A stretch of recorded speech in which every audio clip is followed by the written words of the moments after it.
Nimbus में GRN बनाना निहायत आसान है। उसके लिए हम परचेज मेन्यू से जीआरएन की स्क्रीन पर जाएंगे। इस जीआरएन की स्क्रीन पर जितने पहले से बने हुए जीआरएन हैं वो हमें नजर आ रहे होंगे। हम यहाँ पर न्यू का बटन क्लिक करेंगे तो जीआरएन की टैब ओपन हो जाएगी। इसमें हम सप्लायर को सिलेक्ट करेंगे जिससे माल हम वसूल कर रहे हैं। अगर ये चेन स्टोर वर्जन है तो स्टोर का या वेयर हाउस का यहां पर सिलेक्शन भी मैंडेटरी होगी। अब सप्लायर की सिलेक्शन के बाद अगला स्टेप हमारा आइटम की एंट्री है।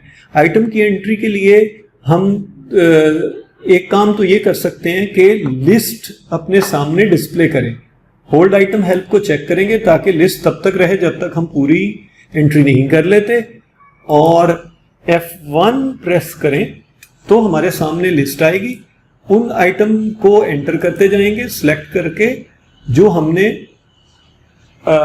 इस जीआरएन में वसूल किए हैं, और हम आइटम को यहां से नेम से सर्च भी करके और एंटर प्रेस करके एंट्री कर सकते हैं। इसके अलावा हमारी आइटम की एंट्री बारकोड स्कैनिंग से भी हो सकती है। फोकस यहां हो और हम बारकोड स्कैन करें तो वो आइटम यहां लिस्ट में एंटर हो जाएगा।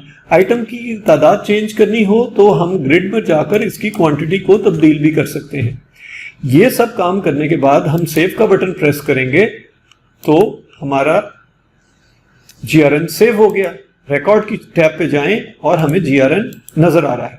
अब बने हुए जीआरएन को एडिट करना हो तो उसको यहां से ग्रिड में सिलेक्ट करें और डबल क्लिक कर दें या एडिट का बटन प्रेस करें। दोनों से जीआरएन की टैब खुल जाएगी और वो जीआरएन एडिट मोड में हमें नजर आ रहा होगा।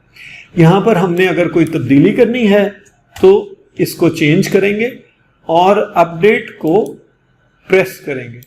इससे वो आइटम अपडेट हो जाएगा।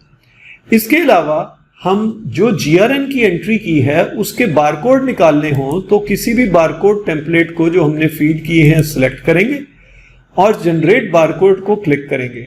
इससे हमारा बारकोड भी जनरेट हो जाएगा इसी जीआरएन के मुताबिक।